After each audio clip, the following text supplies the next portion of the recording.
Hi. I'm gonna let more people come into the room while I upload. I'm gonna let more people come into the room while I upload more pictures. Okay.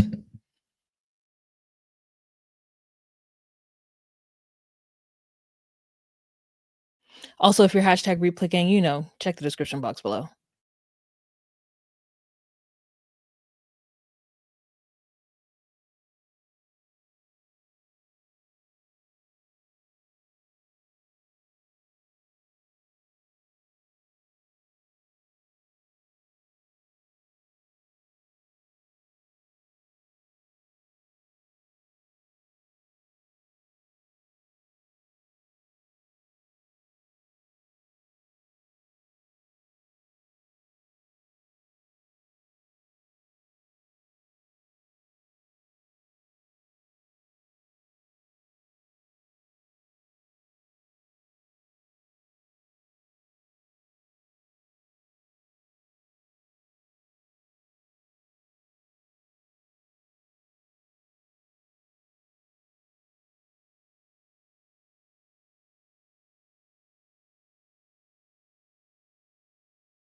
Hello, 11 people.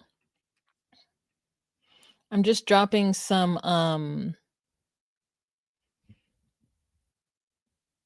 photos. Trying to see what the one are the new ones. I'm dropping some photos in the chat. Hi. Hi, Marshmallow. Hey, Nakia. Girl, Love After Lockup. I've once again, and right into this moment, forgot that it was back on. Oh, I needed to do it. Okay. Yes, you made it. Angela, a lot of new people. Ashorty is back. Ashorty of Black is back. Hey, Miss Paris. Hey, Mickey. Yes, don't forget to do all those things. Welcome to Alive, Nakia, and welcome, and Angela, and Marshmallow. Marshmallow. Oh my God, you actually watched Love After Lockup? Mickey, good for you. Okay, I gotta figure it out. I'm just like, when am I gonna do this? When am I gonna do that? Is it on the weekends? It comes on Fridays, right? So then I'd have to do it on a Saturday. I possibly can swing it. I could swang it, but also Love is Blind is coming back on February 11th. So Love is Blind, Love is Blind, Ohio, which maybe it's Cleveland. What are the major cities in Ohio? Cleveland, Ohio.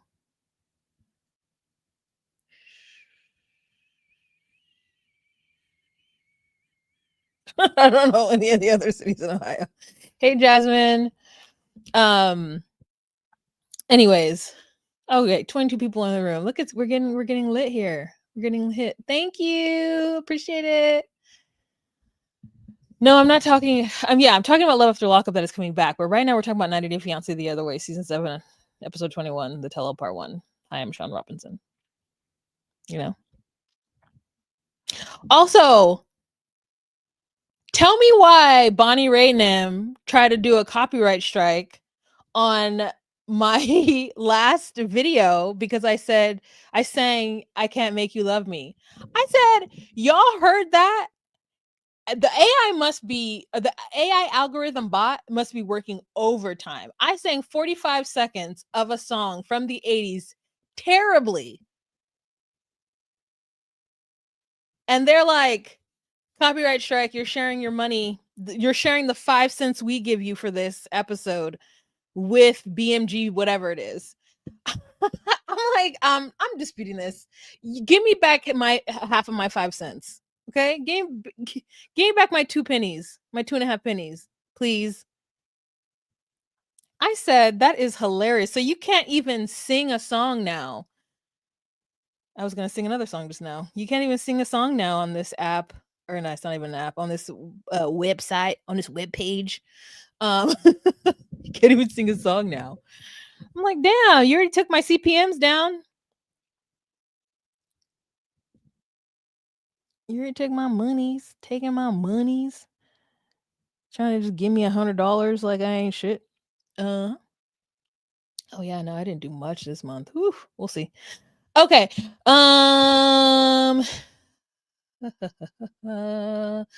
Should we get started at 6? Right now it's 5:30. So we'll get started at 6 minutes in, because it's a lot to talk about, because instead of it being 45 minutes like I'm used to, it was an hour and a half, which, it's a tell-all, so that makes sense. But there's a lot of nonsense to try to wade through.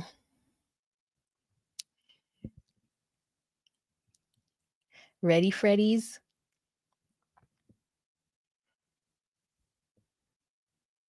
Hey guys, it's Wahima, but just call me Wah. Melanated! Welcome to my recap of 90 Day Fiance the Other Way, Season 7, Episodes 21, The Tell-All, Part 1. My name is Wah. I do recaps of relationship reality TV shows such as 90 Day Fiance, Love After Lockup, Seeking Sister Wife, Love is Blind. So if you are at all interested in that content, please go ahead and subscribe to my channel. And if you're watching this and you get the hee ha-has and you want to give a girl a tip, you can do so with the options down below. Hello, those of you who are watching me on Facebook. Hi. All right, for you, those of you, let's just get the party started. Let's get the party started. All right. So the first couple, I mean, it's a tell-all. So really, what it is, this intro part is just them doing like little sound bites and having little conversations with the casts before they come in, before they're dressed in their outfits. I mean, speaking of outfits, Jenny has been on this show for 17 seasons. How dare she show up to a tell-all dressed like she's going to a poorly attended funeral? Dressed like she's going, she didn't even wear a bright color. Girl, if you wanted to wear a pants and a sweater, you could. But can we make it hot pink? You have been living in India. I know it's not that cold in New York City right now. Come in with a sari on. She's been to a tell-all with a sari on.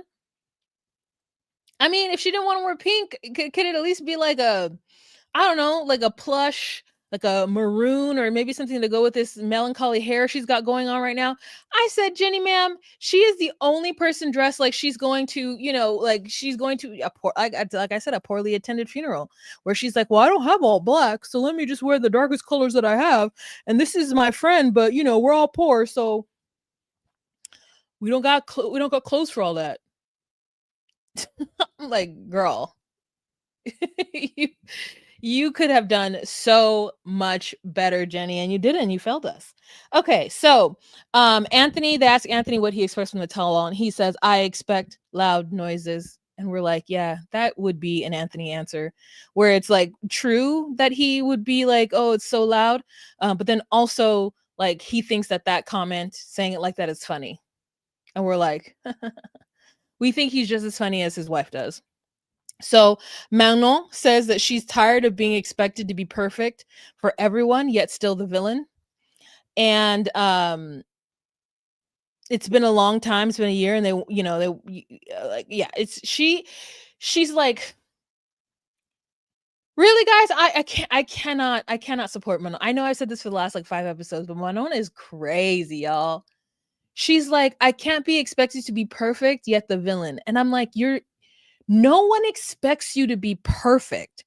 We expect you to get on medication and control yourself.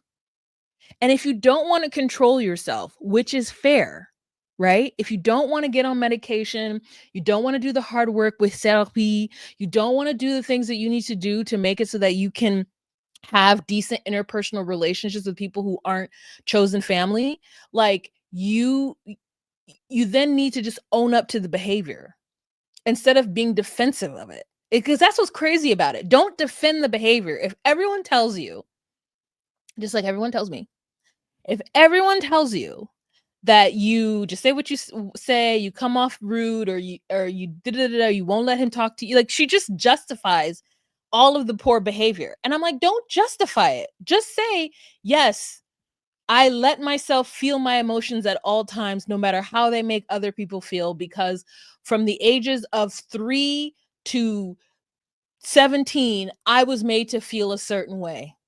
And now my brain is wired in a way where I cannot be silenced, even though somebody may not truly be trying to silence me. But the childhood trauma is real and I don't want to do anything about it. I'm okay with who I am. So if I rub people the wrong way, I know that I got to walk away. And I feel like the same with me. So sometimes I just walk away and then they get mad at me for walking away. I'm like, no, no, no, no, no. I'm walking away because I'm not right for you. You're not right for me. I'm not right for you.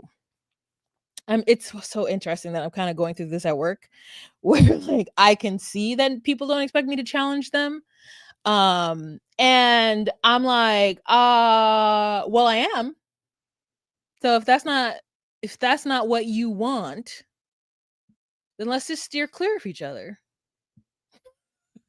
Because I'm not going to fix me. I'm not gonna fix me to fit in with you. And everyone is telling her that she is rude to Anthony. And she's like, no, I'm not. I'm like, you are. Now, if he is doing things to you that causes that, which we can see he's doing things that cause that. Now, they wouldn't cause it in me. They wouldn't cause it in Chloe, but they're causing it in you. So now you need to get away from Anthony because Anthony is causing you to behave in a way that is making you look crazy. It could still be his fault, but that just means you don't need to be there. Anyways, it is what it is. Like people just need to stop like trying to make, round hole and square pegs. If it don't work, there are people out there for you. You'll find your man who let you mow over him. Okay, so then we cut to Greta. Greta says that it's been a year since she's seen Matthew, or a while since she's seen Matthew. And then she's like, people would be really surprised about like, who I am right now. I've changed so much. And we see her just like chowing down on this burger. And for a moment, they try to make us believe like she's not vegan anymore. That the change that is going through her is like she's no longer vegan and she's this meat eater. And then they cut back to show that she's in some vegan like burger restaurant. And I'm just like, girl, why did they have to even do this? And then they're like, hey, so if we brought a special guest on, like someone from your past, would you be really shocked? And she's like, yeah, because I wouldn't know who it is. Girl, it's a cat. I'm gonna go ahead and save you it. It's the cat. Okay. They bring Hazel on. They show us a live feed of Hazel up in an attic on some boxes eating some food. And then as soon as the food is gone, Hazel jump off the boxes and go about her business. It's crazy. It's crazy. That was the craziest thing. I'm just gonna go ahead and cut it to you for a while because it don't make no sense that they showed that cat. It seems like cat. Okay. Anyways, she's like, it's so weird, because I did give up a healthy relationship, and my relationship with Matthew is probably the healthiest relationship that's on this show. And so yeah, so she's like, but it's what needed to happen.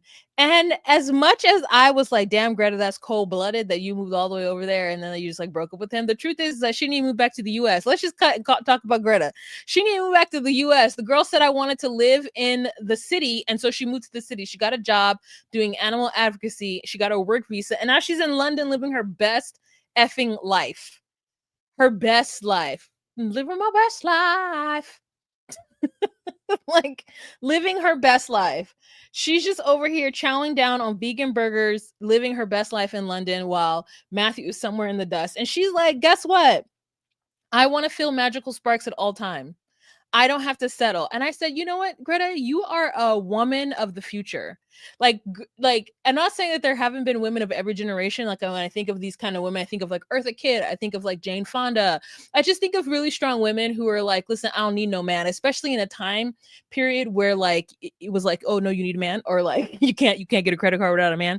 Like there are women who were able to rise above that either because they had family money, they ended up making money on their own, or they were movie stars, right? We always had those outliers, but now we got a regular degular animal activist lawyer who is moving through the world. And she said he was a 4 out of 5 in the beginning, and at the end he was a 3 out of 5. And so I got out of there. I deserve a 5 out of 5. And I said, yes, yes. I said, yes, yes. And this is not we can't even say this is just for women, just because women, because traditionally we're stuck in situations with horrible men. But like anybody, if it ain't a 10 out of 10, get out. Unless you're one of those people who need to be in a relationship and find fulfillment and validation and being in a coupledom. But if you're not one of those people, if you're one of those people who could just live your life, live your life. Live your life, sis. And that's what Greta's doing. Now, I didn't like the way her friends came on and tried to make it seem like he didn't like, oh, like, oh, you didn't even leave a drawer for her. Like, they made it seem like they came at him a little too hard.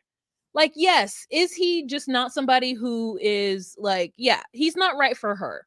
But Matthew is very middle of the road. Matthew could easily find, he says this next woman that he's with is after an hour, he realized that, that she's his sole companion. Obviously, Matthew got problems and he want to be in relationships so bad because Greta was his sole companion a year ago. He says it's very obviously that this person is just my sole companion. Yes, because that person probably wouldn't care that you hadn't left a drawer open for them or made any room in their closet. Right? To each his own. Just because this man did not create room for you doesn't mean that you should settle for someone who doesn't create room for you. And that's what Greta said. And I said, you know what? Good for you. I know I felt some kind of way when she left him so easily because I just feel like it's difficult to find somebody. When you find somebody who's good, why not stick with them? But who am I? Who am I to even have an opinion about that? Nobody. So the fact that she said, I want 10 out of 10, I want 5 out of 5 every time, I said, okay. I said, okay. You don't got to tear Matthew down, though, because he's not the right person for Greta. Like, and that's the thing that I'm just like, oh, why can't we just say they're not the right people for each other? Because there's a person out there who Matthew is perfect for. There is a person out there who's like, it's okay, Matthew, that you did not make room for me. I'll make room for me. There is a person out there for Matthew. So let's take this moment out to now look at Greta and Matthew. Matthew, he looks like the person he's with does not give a f about the way he looks. His hair is too long. He needs a t-shirt underneath there because we could see his chesticles. We can see the outline of his body through this cable knit sweater. And he said he's bought a home and he's so happy with him. And I said, your girl, whoever you're with right now, she don't care how you look on national TV. She don't care how you look on national TV. She didn't even let you she didn't tell you to do your hair. Look at Greta over here looking crazy, but still looking so like she's made effort. Greta looks like listen, and I'm thrift. Okay. If thrifting is what you want to do for sustainability in this world, thrift.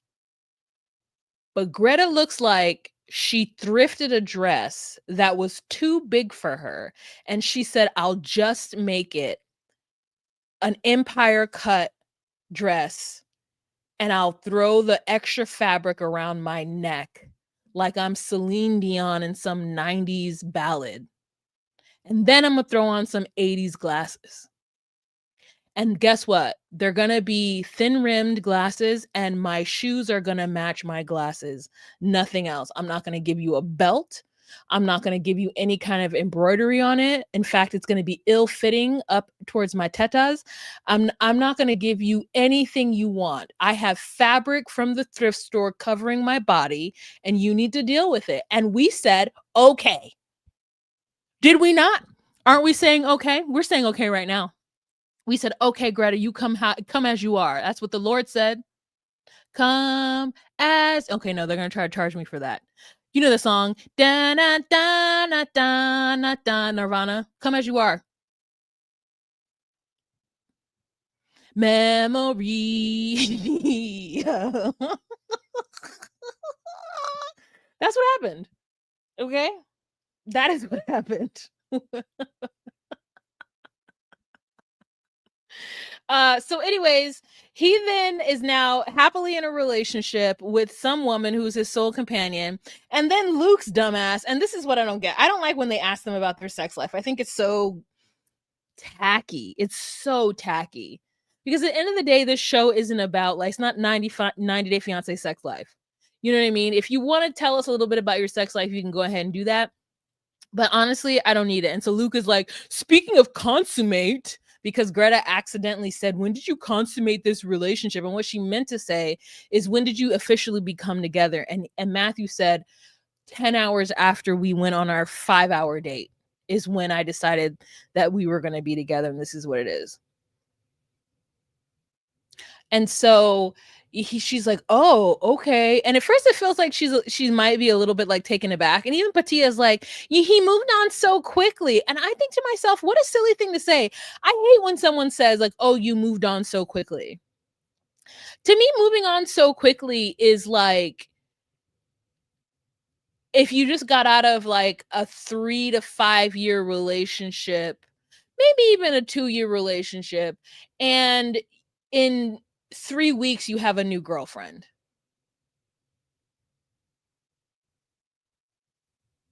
Like, I think that people are allowed to move on to someone else. That doesn't invalidate the relationship that they had with that one person. I think usually those people are serial relationshipists, serial monogamists, and they feel better as humans in some kind of coupledom. But that doesn't necessarily mean that, oh, if you moved on so quick, that means you never loved me. I don't think that at all.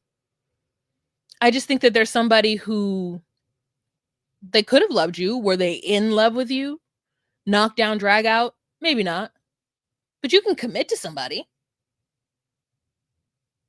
And if that person is decent and that person doesn't balk when you try to buy a house, or that person, talks about wanting to have kids with you and they're ready to have kids right now, like, why not? I think that sometimes we romanticize, and it's part of it, right? We romanticize romance and love and being in a relationship. We romanticize it to the point where, like, if you aren't 100% in love, I'll kill for you, I'll bury the body for you, then it's not real. And I'm like, I think there's just so many levels to being in a relationship. I mean, what would I know about it? But I just think there's so many levels to being in a relationship. They're trying to be like, oh, I was like, Patia, take your 90s attitude and get out of here. I mean, we know Patia is like, she's definitely giving us elder Gen X, you know what I mean? Like behaviors. I'm like, Patia, what are you talking about? She's like, he moved on so quick. I was like, he did not. It's fine. Everyone's fine. Um, oh, and then another thing that happened that we saw was that for some reason, Greta's living in this world where she thinks that she would actually sit next to somebody on a TV show or in a space with somebody who actually had a real fur coat. Like, I think that people don't understand how much a mink costs, or like these like no one is roaming around with real fur these days that are just like in any space in which you and I would just see them. If they're in a mink, they're on a private tarmac on a private plane. Okay? A mink is like $8,000 plus. And his wasn't even a full, like, you know what I mean? Like, Luke, we all know that Luke is not rich. She's like, "Is that real?" I was like, "Girl, it's not real. It's not real." Anyone who has the audacity to wear real fur in public is in a black car, and they enter through the side entrance. In fact, not only do they enter through the side entrance, they enter through the side entrance to a private club that you don't even know exists. Unless you're a rapper. Then maybe you might be out in real fur like an idiot. But real fur is so déclassé. I mean, unless you're Janet Jackson. Like, Janet Jackson is the only person, like, you just have to be so out of touch to be roaming the earth in front of regular deglers in a real fur. This ain't the 80s. Anyways, Luke is like, "No, it's not real." But I just thought it was so silly that she asked if it was real. What? What do you mean minks are easy to find on Facebook Marketplace and thrift stores? I'm sorry, what thrift stores are you going? Are you being facetious? Okay. Like, girl, um, this ain't the 80s, girl. What you talking about? Everybody is roaming. Even if you're a celebrity and you have a fur coat on, it's most likely fake. It's just not the thing to do. It's just not the thing to do.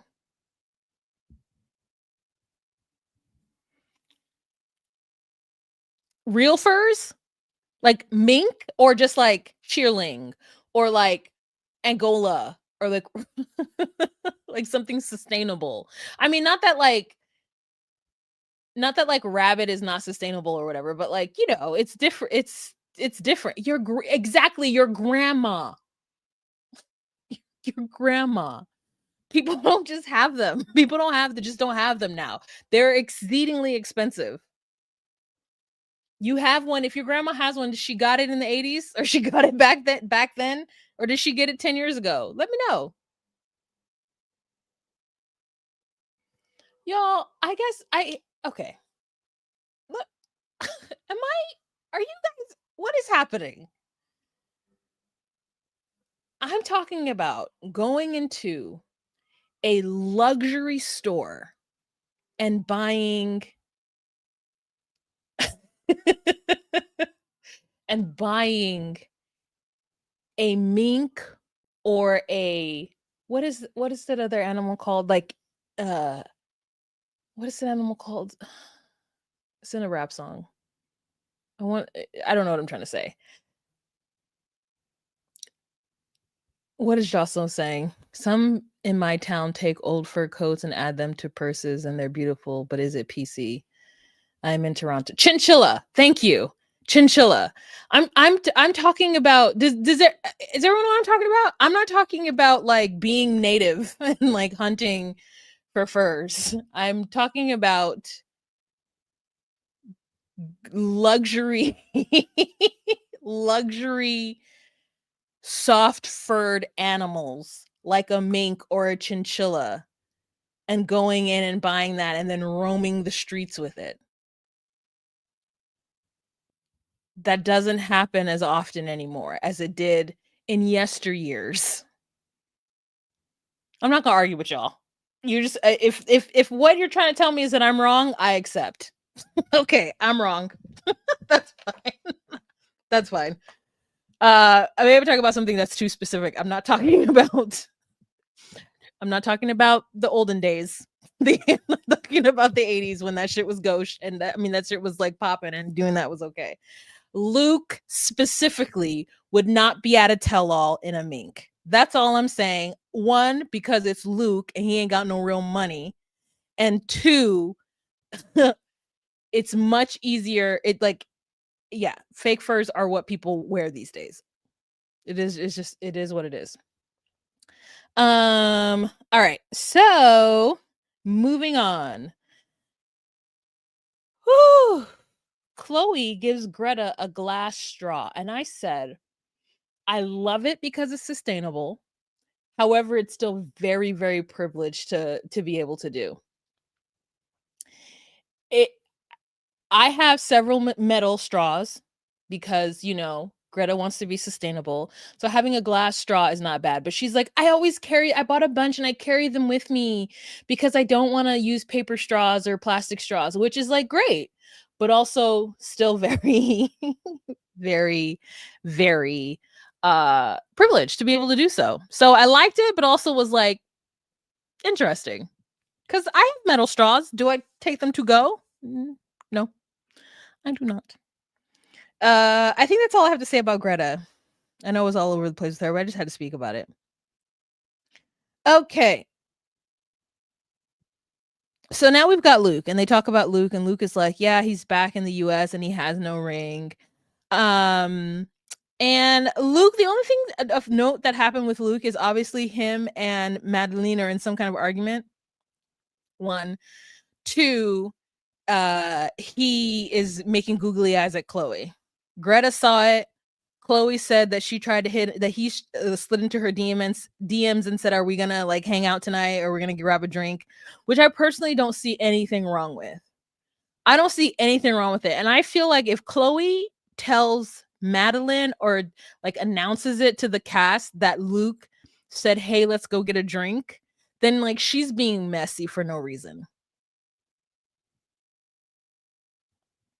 Like there's just no reason for him to not want to go out with Chloe. Chloe looked so great. And someone said that she looked like Marilyn Monroe, and they were absolutely correct. They were absolutely correct. I mean, she really took us from just this crazy ass version of her, just like hair was two seconds away from breaking off at the roots, to this healthy, lovely, I don't know if this balayage or whatever it is, just like great. And I love that I caught the phrase ridiculous bee. And that's Madeline screaming. So that was like the big thing that happened this episode, is her and Madeline screaming back and forth at each other. It was very, very, very interesting. Okay, so then he says that he's not looking forward to Madeline getting mad and blowing up. And Chloe says that, she would be there to drop bombs on Jonathan if he, doesn't want to come in peace.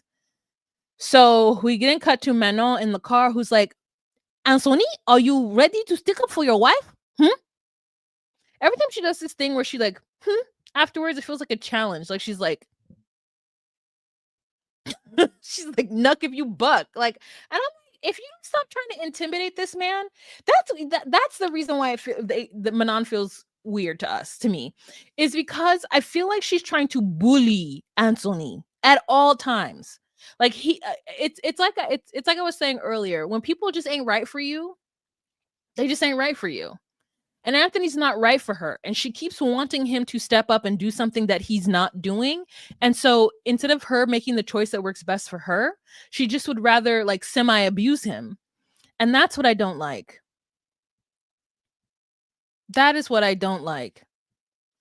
It just it feels like she's preying on him, and he allows it, which is another part of the problem. Like, I'm not saying that it's all her, it's him allowing it as well. So that he looks like he's not a victim, or he looks like he's a victim in this, and Manon is just beating up on him. No, you need to stand up for yourself and then get out of this relationship. It's obvious that he needs to get out of the relationship. So then we move on to Patia. Patia says that, and she gets this interesting like intro where she's walking with like a little black booty and the ankles pants, and she's walking down the street of New York City, and they're just like, she's like, yeah, Dylan is just a lot with Dylan, and I've got some tea to spill, but it's been a roller coaster ride of jealousy, but she's ready to bring it to whoever has it for her. So like she's ready to argue with whoever has an opinion about her relationship. And then we sit down in a room with Patia and Jenny, where they put the two elder statesmen women in a space together and try to kind of like make them have a conversation about their relationships with their mothers-in-law. And Jenny is like, well, I'm respectful to my mother-in-law. And Patia's like, I'm respectful. And Jenny's like side-eyeing her while she's getting makeup put on her. Like, no, Patia, you're not respectful. You're not respectful. I mean, Jenny is not respectful for lying to Sadhna the whole time, and like, that whole charade of happening. But like, now that they're living together in this current situation, she thinks that she's respectful to her. And I was like, Jenny, you may try to be respectful to her face, but like, if you could just get up and wash a dish and cook a meal, I think that would go a long way in you being respectful to Sadhna. So then we move on to Patia saying that Dylan needs to choose between his mother and her, which is like a crazy statement to say, but I feel like a producer might have told her to say it. Then we move back to Manon and Anthony is like, being with you could say I'm a storm chaser, and he's like, thinking that's going to make her laugh, but he knows it's not going to make her laugh. He knows it's just going to make her upset, because Manon is a storm. She absolutely 100% is. And the sooner she realizes that and stops getting offended about the little stuff he does, the better off I think everybody will be. And then he says something that I thought was just so great.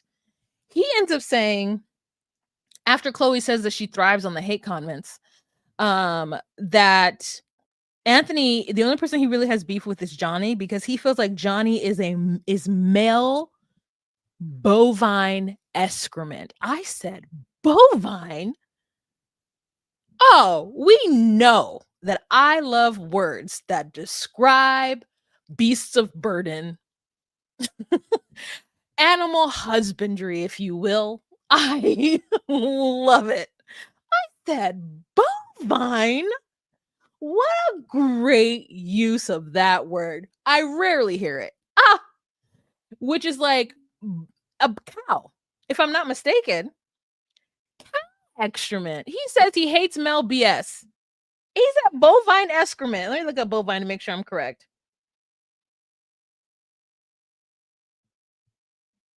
Yeah, it's a cow. It's a type of cow. Or it's a hooved mammal. A hooved mammal, like a beast of burden. I love it.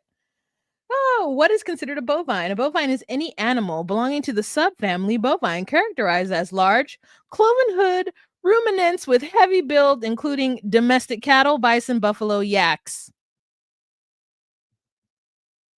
Yeah, thank you so much. I was just like, I said bovine excrement. Yeah, I'm here for it. I love it. Such a nerd. I'm such a nerd for words. Okay. Um, and then so we move on to Madeline and Chloe. They get on stage, and then Sean Robinson really, I mean, just like the last tell all we saw her in this tell all, she did kind of dig deep and ask the hard questions, especially with Chloe and Johnny. Because they talked about a lot of things. I mean, at first we tried to run down their relationship and who cheated on who first. And, you know, I don't care. I don't care about them as a couple. I don't care about their storyline. But I did think it's interesting that Johnny, after everyone kind of came at him, tried to say, yes, you know, I did try to defend myself and it was not defendable, but she still should not have told my business to everyone. Her friend comes out and Madeline is like, you're a B. Like Madeline is just like yelling at her, calling her a B, calling her all manner of names, saying that she's a whore. And then Sean Robinson is like, whoa, whoa, whoa, whoa, whoa, whoa. Let's just back it on up. Can we just all agree that a whore / prostitute is somebody who gets paid for sex? So someone who just gives money is not is not a whore because they accept money from a man who wants to take care of them. And Dylan is like, yes. I said, listen, listen, as much as Dylan is still riding on Patia for what Patia may or may not have done in the champagne room, I will say it is nice to have a man in the room who isn't going to hold a woman hostage for sex work. Even though it seems like he's still doing that, there are certain parts of sex work or like, you know, certain types of relationships that he is like okay with. And he's like, listen, sugar daddies get something for it too. Like I would let that kind of love or relationship find me. A man who gets some kind of sexual gratification with giving me money, absolutely. Let that find me. Let that find me. Let that find me. If I just chant that over and over again, you guys chant it too. Let that find me. And also, hopefully, I don't get a copyright strike for that because that's crazy. I made that up. So he's like, what are we all talking about? And I said, also, even if she was having sex for money, what is wrong with it? It is the oldest job. Okay, it is the eldest occupation. I wish that we would just, if it's not for you, then just say that. But you don't have to, you know, poo-poo on people who let that find me. You don't have to poo-poo on people who make their money from having sex. Don't poo-poo on them.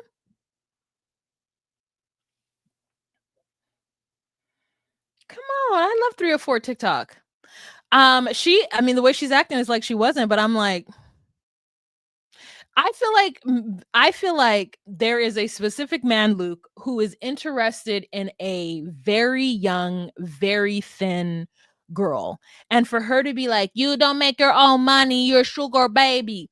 What is wrong with being a sugar baby? I just don't understand. I don't understand what is wrong with any of that stuff. And now I don't know if being a sugar baby is considered sex work. I don't know. But like I don't understand what is wrong with a woman or a man or whomever receiving money from someone who has the money and wants to give it to them for certain favors, either that being their presence or their body parts. If you are willing to give it in exchange for the money, what is wrong with it? Let that find me. You know what I mean? Do I have something to ding? Bing. Let that find me. Like, it's so crazy. Why are people so weird? Why are people so weird? Okay, so then Sean is like, guys, we're doing something we've never done before in the history of 90 Day Fiance. You're going to be so shocked. Guess what? We have anonymous questions from you all to each other. And I'm like, girl, that's the same thing as taking a Twitter tweet and asking the question on the show. Except for now it's all of them. And some of them are long questions, like I don't even remember the questions. They were all dumb. None of them were salacious, none of them were juicy, none of them were good.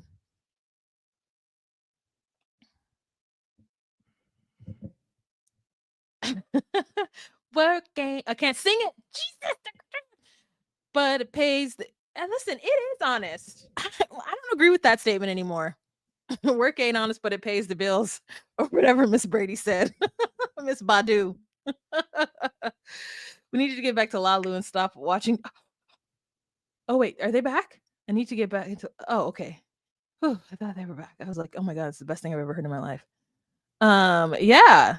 To me, it's honest, but it pays the bills. I was really thinking the other day, I wish I could find a man who would even pour on me while I lose weight, so I'm more desirable. Girl, I'm tired of working. Girl, hey, angel baby. I would sing that song too, but they're gonna charge me. Anyways. Let that find me. Okay. So then they move on to Chloe saying that she doesn't know anything about it. Like, Chloe, are you still scared and don't know how to use a gas stove? And she's like, yes, I'm still scared of a gas stove. I said, who asked that question? Jenny? Was that Jenny's question? This is a dumb question. And then you know, the Mad's like, oh, the reason you don't like the stove is because you can't cook. And I'm like, I'm sorry, Madeline, are you trying to make it seem like being able to cook is like peak feminine or person behavior? Like that's a flex? It's great. When people can cook, it's great. Let me tell you right now, it's great. But it isn't something to like be like, ha, you can't cook. Like, you can't cook. It's because you can't cook. It's because you're unfaithful, cheater, and you can't cook. Like, oh. As a person who can cook and also can't cook, like I am just, I don't care. Don't give me credit because I know how to cook. Don't give me credit for that. It's not, I don't, you know what I mean? I don't be whipping up like full recipes from nothing. I mean, I can. But it's only because I've been forced to. If I still lived at home with my family, girl, I would be at the grocery store 10 toes down, buying stuff so that my sister and my dad could cook because they enjoy it. They love being in the kitchen. They love the process. They like cutting up the green onions. Okay. They like making all their ingredients, putting them in the line, and then just like dashing them in and like timing it and like taste. They like all that. Okay. I only do it because I got to eat. I only do it because I like to eat. I got to eat and I can't spend too much money. All right. So then there's a real dumb exchange between Johnny and Manon, because Manon is like, I don't want to talk to you. You are misogyny. You are misogyny. And he's like, it's misogyny. And I said, Johnny, I will throw everything I have at you right now. I will throw everything. And he's like, do you even know what it means? I was like, do you even know what it means? Like, don't make me defend Manon. And speaking of defending Manon, Sean Robinson can't say Manon's name. She says Manon, or like Mana. She calls her. That's how I remembered it. She says Manon, because I kept every time she would say Manam, I would like Mana, do do do do do, Mana, do do do do do, Mana, mana, do. Like, and I was like, her name is Manon. I was like, hi, I'm Sean Robinson, and I can't say Manon.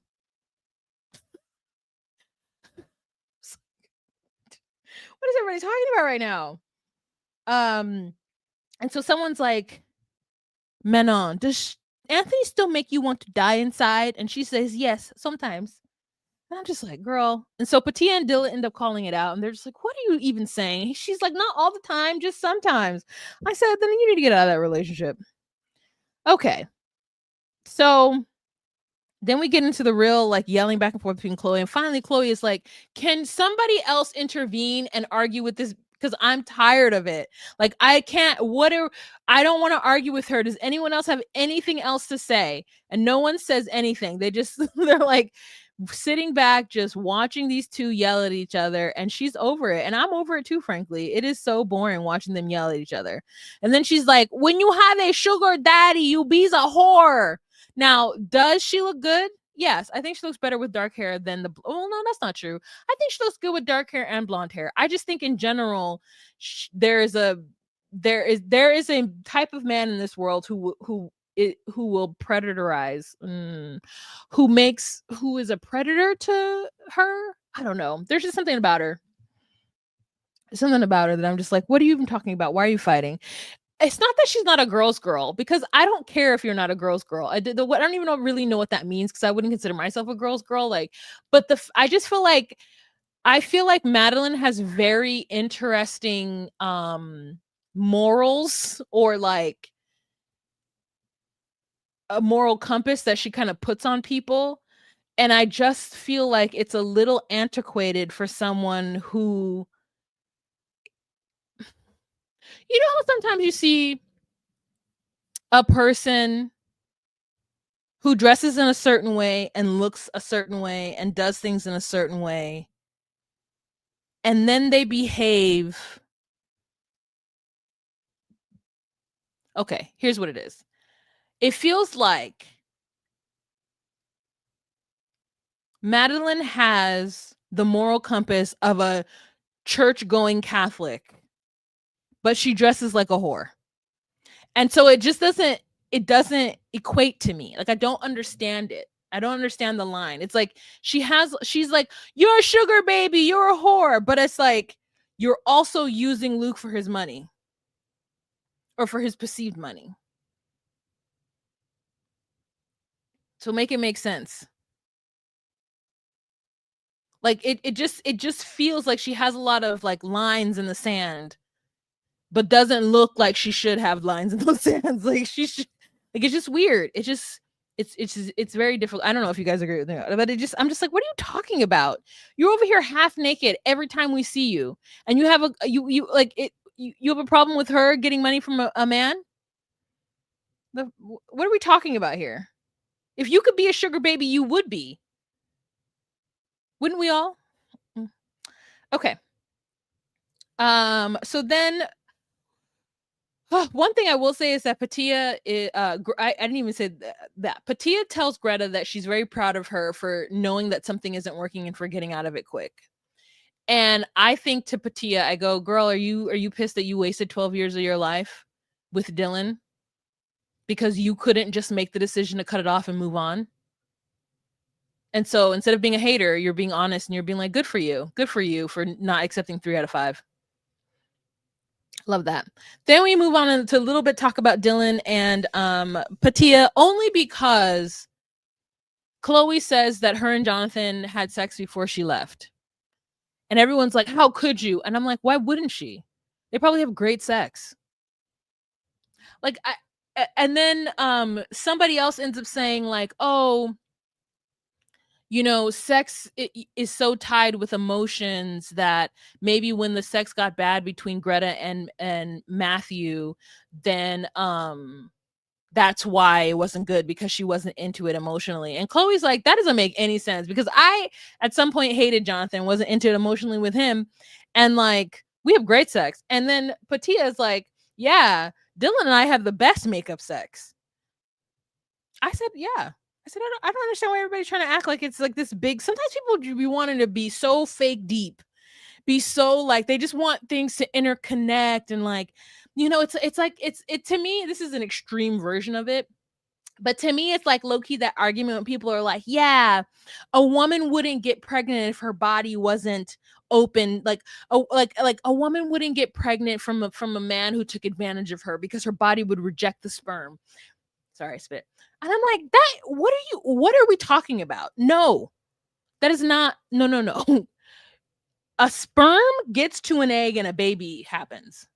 If the sperm doesn't get to the egg, the baby doesn't happen. There's no wind beneath its wing. There's no whisper of a blessing. There's no God divine like intervention. It's a biological function. It either happens or it doesn't. So it's like this idea that like, oh, you have to be in this like a deep emotional state. Sometimes some people need to be, but other times it's a biological thing that happens. So stop trying to make it more than what it is. Anyways, Patia says that Dylan used to call her Thumper because they're like little rabbits and they used to have sex all the time. And then this is where Matthew has to say something big, and he's like, when Luke is like, "Did you consummate with your new woman?" And I was like, Luke, that's a stupid question. Let Sean Robinson ask the stupid questions, please. And Matthew's like, I'm building a private life with somebody, and I don't feel like it's appropriate to talk about that. And I was like, building a private life with somebody is crazy. You could just be like, you should have just been like, I'm sorry, Luke, that is none of your fucking business. Worry about your own sex life. What's happening with you and Madeline? Okay, so then we get to Manon and Anthony. And Manon cannot help but be defensive the entire time. She cannot help it. We find out that Anthony is no longer a camp counselor. He has moved on to fast food. And he wants us to somehow believe that that is okay. And then they cut to like footage of her yelling at him in the car and telling him that he will never make as much money as her. And we're all supposed to, in that moment, feel very bad for him. And I don't feel bad for him because I go, she's correct. Now, here's where the part that's wrong is that it hurts his feelings because he wants somebody to accept his pennies. He wants somebody to accept his pennies and be happy with his pennies. And that we're all supposed to feel like, oh my God, Manon should just love her husband even though he works in fast food. No, she needs to get out of a relationship with a man who will never be able to provide for her. She wants to be provided for. And then she tells us that she's running for mayor of this little town that she hates. And then he's like, well, I think you got to like the town, and you called it the asshole of France. And she's like, okay, I called it the asshole of France. Did he want her to sing and say, I want much more than this provincial life? And then they cut to all the times that she's called things the asshole of France, and everyone's like shaking their head at her. And I'm like,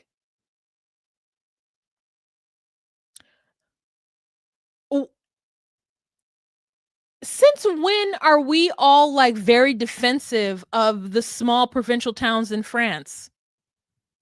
If she called it the asshole of France, then that's between her and France. No?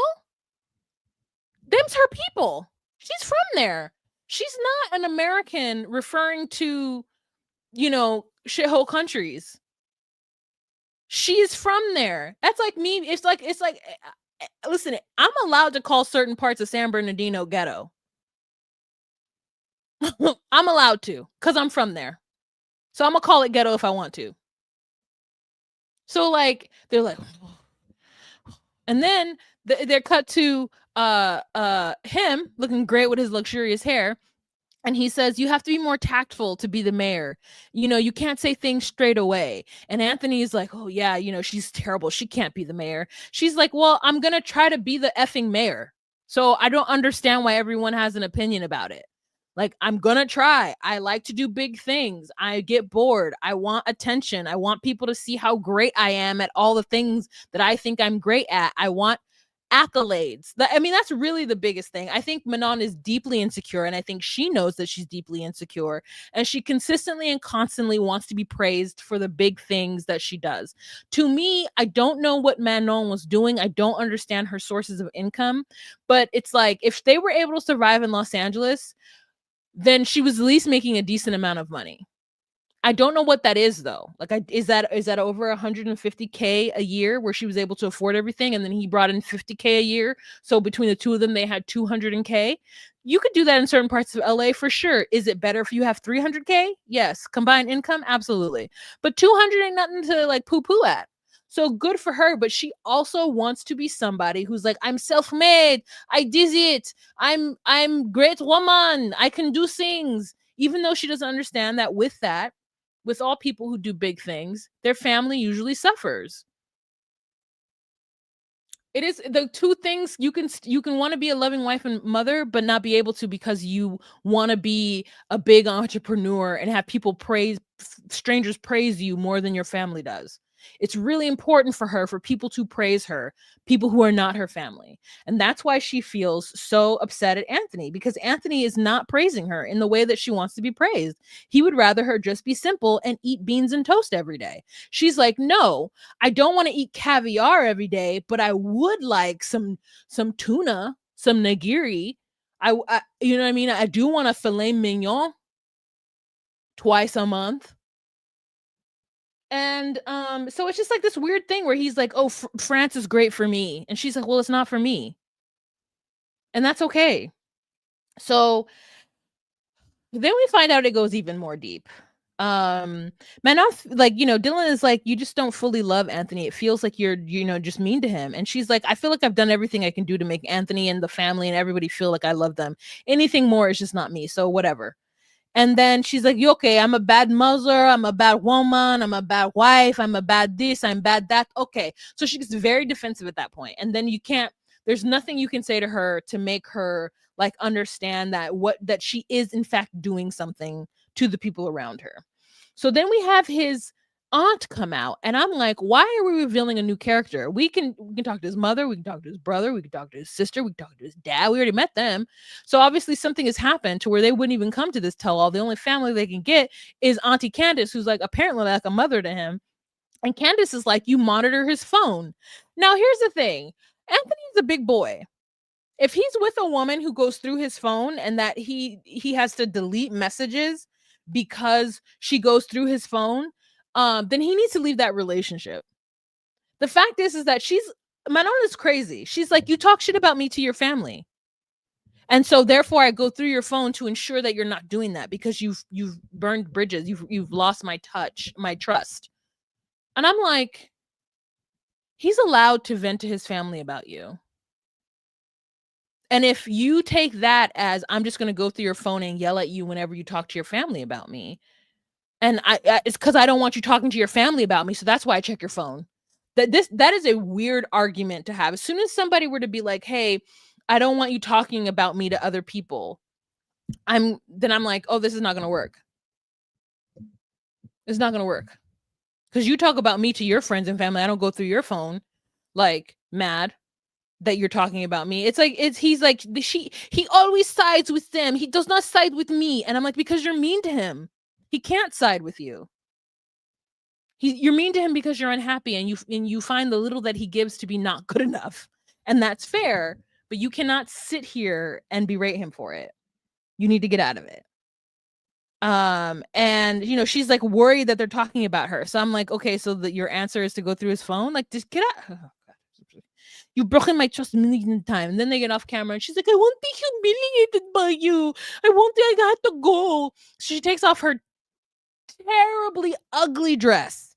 She's like, "Rip it off of me. I don't care. Rip it off." And he's like, "I don't know how to take this off." And I was just like, this is so indicative. She says to him, "Take this off of me." And he says, "I don't know how." And if that's not grounds for divorce, I don't know what is. What do you mean you don't know how to take this off? Fucking figure it out. To me, Anthony is equally to blame in the downfall of their relationship as she is. She's just louder about it. She's just rude about it, but he is weaponized incompetence most likely to a T. Just because you speak softly doesn't make you not as antagonistic as the person who's yelling. I don't know how to do this. I'm sorry, do you know how to tie a shoe? You're not dumb. Take this damn dress off of me. So then it feels like Chloe then has to come out from wherever she is to help Manon get out of the dress. And then Luke and Greta are sitting there, and Luke is like, should we have her ask her to stay? And Greta's like, I don't have the balls to do that. As she's like sucking on a green bean. Manon comes out in like this Chanel like looking matching piece, which looks very comfortable and cute on her. And Luke is like, do you want to stay? And she's like, no. And then she, tells Anthony that she's like, we have to get the divorce. And I'm like, yes, you do have to get a divorce. You do. You do have to get a divorce. She's like, I cannot be humiliated by you. You never defend me. I'm like, he can't defend you because there's nothing to defend. You are not happy in this relationship. What she needs is a rich man who will let her do whatever she wants, who does not have I'm not saying that this rich man needs to have no responsibilities. He does, but it'd be better if he didn't have any kids. It'd be better if he didn't have any kids so that she can just go through her time with Benjamin and hire the nanny to help her with Benjamin when she has Benjamin. And so that she can work as much as she wants to with nobody stopping her and telling her what to do. Have a man who understands how much she wants to be an entrepreneur and do all those things. Someone who doesn't get in her way and affords and provides the lifestyle that she wants. So I'm happy for her. That's what I want for her. I can't be humiliated by you. I want the cameras to leave my face right now. Cameras, leave my face right now. And I'm like, okay, girl. Get the cameras out that girl's face. All right, you guys. We got to talk about 90 Day Fiance before the 90 days tomorrow. What am I doing tomorrow? I don't think I'm doing anything. No, nothing. It's All For You, sung by Janet Jackson, that I can't sing because I'll get a copyright strike. So we'll do that. We'll talk about it tomorrow. But what are you guys talking about? She is a miserable soul because she's with Anthony. That's not really how rich men work, though. I mean, some rich men might. Crazy. My husband has never asked me to go through my phone, vice versa. To be honest, I don't want to see his private conversations. I think it's so weird. I think it's so weird going through anybody's phone. Any opponent would destroy her in a political debate. Oh, yeah. I mean, but it's a small town and she's running for mayor. So, like, would there even be a political debate? Who's the former mayor? Somebody who probably died? I'm late, but I'll watch on replay. Thanks you. Hello. Hi, I'm doing well. Thank you so much. Detria, hello. As soon as someone needs my location so they can ensure they can't trust me, it's a wrap. Exactly. Exactly. He called her impolite as though politics is polite. Girl, in this current climate, I'm going to tell you right now, these folks in Minnesota, they be out here. They be out here in these negative degree streets. Okay? Outside. I have witnessed the protesting 2 different times.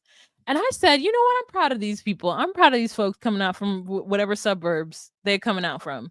And it's not I see people of color, but it's mainly white folks. They be out here. they be out here. I'm like, Minnesota stand up for sure. I did a candlelight vigil the other day. And it for Alex Peretti, I believe his last name is, and like for Miss Good, and for people who died. And I'm just like, it's a lot going on out here, y'all. It's a lot. It's a lot. And it's all we can talk about. It's all anyone can ever talk about. Like, or trying to like figure out like who's going to the next thing and where we're gonna meet, who we're gonna give food to, and like it's a lot, girl. It's It's a lot. But these folks out here in the streets in this, and I said, who's gotta be out here in this cold? But they out here. They out here. They out here blocking traffic and everything. And sometimes I forget and I just be driving and I'm like, oh my God, now I gotta go around. But okay, power to the people. Okay, power to the people. For real, for real. But they be outside and it be negative 21 degrees. You don't know what it's like to be outside and you have on 2 pairs of gloves and you have on 3 pairs of pants and your extremities are still feel like they're frostbitten. It is quite wild. Getting gas is hard for me out here because it's so cold. It but they outside. They outside. Yeah. I am in the thick of it all the time. Um my white girlfriend is protesting in the OC and going to Alex Vigil. Yeah, Alex Vigil tonight. Yeah. Girl, in what, 50-degree weather? Girl, we out here in negative-degree weather. I mean, the only good thing about it is that we're out there together suffering, looking at each other through like slits in our scarves and whatnot. But these folks be outside, girl. And there's another like blackout on Friday. And I'm like, I mean, I love to miss days of work. Don't get me wrong. Don't get me wrong. But I'm like, oh, so I got to get my gas on Thursday. I got to make sure I get all my food on Thursday because I can't do anything on Friday. Negative 15, girl. What time is it? What is it here now? It was -4 earlier today. Oh, it's 11. It's a smooth 11 here. It was negative 21 all this weekend. It was all this weekend. It was negative 21. Girl. Woo. I know Canada be cold. Cold. But yeah. Negative 21 is crazy. And it's been negative 40 here before, which is like wild. I wasn't here when it was negative 40. But anyways. Thank you guys so much for this little respite. You know, like I said, there's a lot going on out here. So I'm constantly talking about it and thinking about it and worrying about it. Because like the truth is I could be pulled over. I'm in my full head wrap season. And here's the truth. I'm not getting pulled over by an unmarked car. You're gonna have to chase me. But you never know where these fools are at. And if somebody asks me for my ID, I might say no. And that's the one thing I had to call my family. I'd be like, if somebody asks me for my ID, I'm gonna say no. My dad was like, Wahima, you can't say no. Show them your ID. I was like, no, I'm not going to. I don't even want to show a police officer my ID. So, you know, it's like, because I look foreign.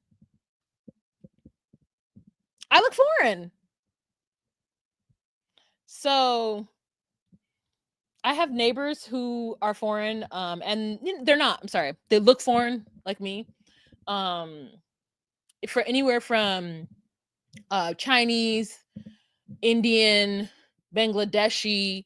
You know, there's a lot more folks out here who are not just like Somali or Latino or whatever the idea of who they're going after are.